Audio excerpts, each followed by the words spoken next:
Lions club ಭಾಳ ಒಳ್ಳೆಯ ಒಂದು ಸಾಮಾಜಿಕ ಕಳಕಳಿಯ ಮುಖಾಂತರ ಇವತ್ತು ಭಾಳ ಸಂಕಟದಿರ್ತಕ್ಕಂಥ ಬದುಕಿನ ಕತ್ತಲಿರ್ತಕ್ಕಂಥ ಹಲವರ ಬಾಳಿಗೆ ಬೆಳಕನ್ನು ನೀಡ್ತಕ್ಕಂಥ ಕೆಲಸವನ್ನು ತಮ್ಮ ಸಾಮಾಜಿಕ ಕಳಕಳಿಯ ಮುಖಾಂತರ ಮಾಡ್ತಾ ಇದ್ದಾರೆ. ಬಹುಶಃ ಈ ಸಮಾಜ ಸೇವೆಯನ್ನು ಅವರು ಕಲಾ ಸೇವೆಯ ಮುಖಾಂತರ ಇಂತಹ ವಾರದ ವೀಕೆಂಡ್ನ ಸಂದರ್ಭದಲ್ಲಿ ಕಲಾ ರಸಿಕರಿಗೂ ಕೂಡ ಕಲಾ ಆಸಕ್ತರಿಗೂ ಕೂಡ ನಾಟಕ ಅಥವಾ ಬೇರೆ ಬೇರೆ ರೀತಿಯ ಸಾಂಸ್ಕೃತಿಕ ಈ ಕಾರ್ಯಕ್ರಮಗಳ ಮುಖಾಂತರ ಸಾಮಾಜಿಕ ಕಳಕಳಿಯನ್ನು ಮೆರೆತಕ್ಕಂಥ ಒಂದು ಭಾಳ ಒಳ್ಳೆಯ ಕೆಲಸವನ್ನು ಲಯನ್ಸ್ ಕ್ಲಬ್ ಮಾಡ್ತಾ ಇದೆ. ಅವ್ರನ್ನ ಶ್ಲಾಘಿಸ್ತಾ ಹೆಚ್ಚು ಹೊತ್ತು ಮಾತನ್ನು ಕೊಂಡು ಹೋಗೋದು, ಯಾಕಂದರೆ ತಾವೆಲ್ಲ ಇವತ್ತು ನಾಟಕದ ರುಚಿಯನ್ನು ಸವಿಲಿಕ್ಕೆ ಬಂದಿರ.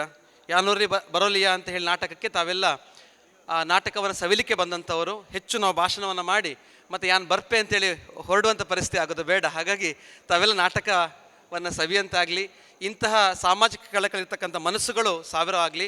ಯಾಕಂದರೆ ಎಲ್ಲವನ್ನ ಕೂಡ ಕೇವಲ ಸರ್ಕಾರವೇ ಭರಿಸ್ತಕ್ಕಂಥ ಅಥವಾ ಯಾವುದೋ ಒಂದಷ್ಟು ಹೆಲ್ತ್ ಇನ್ಶೂರೆನ್ಸ್ಗಳೇ ಭರಿಸುವಂಥದ್ದು ಬಹಳ ಕಷ್ಟ. ಅಂಥ ಸಂದರ್ಭದಲ್ಲಿ ಈ ರೀತಿಯ ಮನಸ್ಸಿರ್ತಕ್ಕಂಥ ಸಂಘ ಸಂಸ್ಥೆಗಳು ಅಥವಾ ಒಂದಷ್ಟು ಮನಸ್ಸುಗಳು ಸೇರಿಕೊಂಡ್ರೆ ನಾವು ಹಲವರ ಬಾಳಿನಲ್ಲಿ ಬೆಳಕು ತರ್ತಕ್ಕಂಥ ಕೆಲಸವನ್ನು ಮಾಡ್ಬೋದು. ಇಂತಹ ಕೈಗಳು ಸಾವಿರವಾಗಲಿ, ಮನಸ್ಸುಗಳು ಕೂಡ ಸಾವಿರ ಆಗಲಿ ಅಂತ ಆಶಿಸ್ತೇನೆ. ನಮಸ್ಕಾರ.